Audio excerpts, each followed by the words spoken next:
Glancing sideways at the beautiful and slightly intimidating woman who'd hired him, he wondered again at her calm and collected attitude towards the state the place had been in. It had given him the shivers when he'd first walked in. There had been patches of blood on the floor, glass and broken furniture strewn around, and bullets lodged in the walls almost everywhere you looked. No one quite knew exactly what had happened, but there were rumours going around, and they all seemed to loosely match up. "Rumour has it there was a bunch of Russians in here before you took the place," he continued. Anna nodded distractedly as she checked the wall for any imperfections. "Some say they had a disagreement between themselves, but I don't think that's what really happened here." "No?" she asked, turning to face him.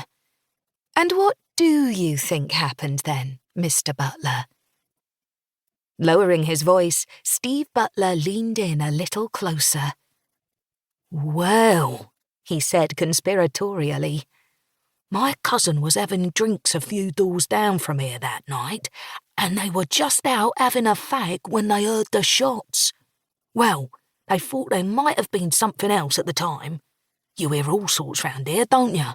But sure enough, they was shots," he confirmed, his expression serious.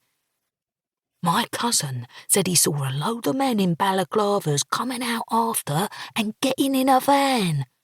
Swears blind he recognised one of them, and it was a guy who works for none other than the Tyler brothers, the bigwigs who own this area."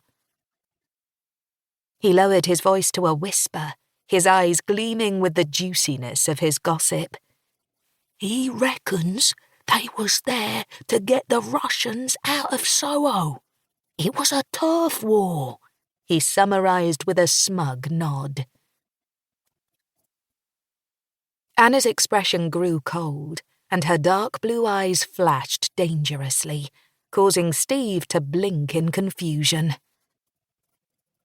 "If that were the case, Mr. Butler," she said, her measured tone deadly, "I would be a little more careful about who you voice that opinion to. I don't imagine the Tylers would take too kindly to those who added that sort of thing to the rumour mill." "Yeah, but—" Steve floundered a little as he started to catch on to Anna's swiftly cooling demeanour.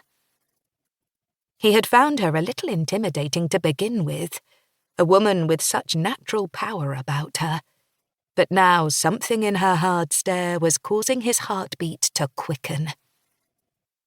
He laughed slightly, trying to lighten the mood. "I mean, it's not like it could be that, really, when you think about it. I mean, it's not like the Tylers have taken over here. Whatever happened paved the way for you ladies to step in with your restaurant." There was a long silence as Anna stared at him, her cold gaze level. He shifted his weight awkwardly and was trying to think of something to say to fill the silence when she suddenly smiled, the action not quite reaching her eyes. "Pop me over the invoice when you're ready, and I'll have it paid this Friday." Anna turned back towards the wall. "And good job. It's as though it never happened." Without another word, she walked back through the bar area towards the office. Watching her go, Steve shivered involuntarily. He had no idea what just happened, but he sure as hell wouldn't be mentioning the Tylers again. Whatever her connection was to them, and he was starting to think there was one, Anna Davies was a formidable woman in her own right. He stared at the clean blank wall he had just finished. Russian or not, he wouldn't want to be the man who stood in her way.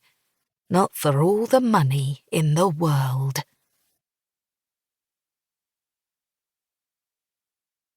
Chapter 2.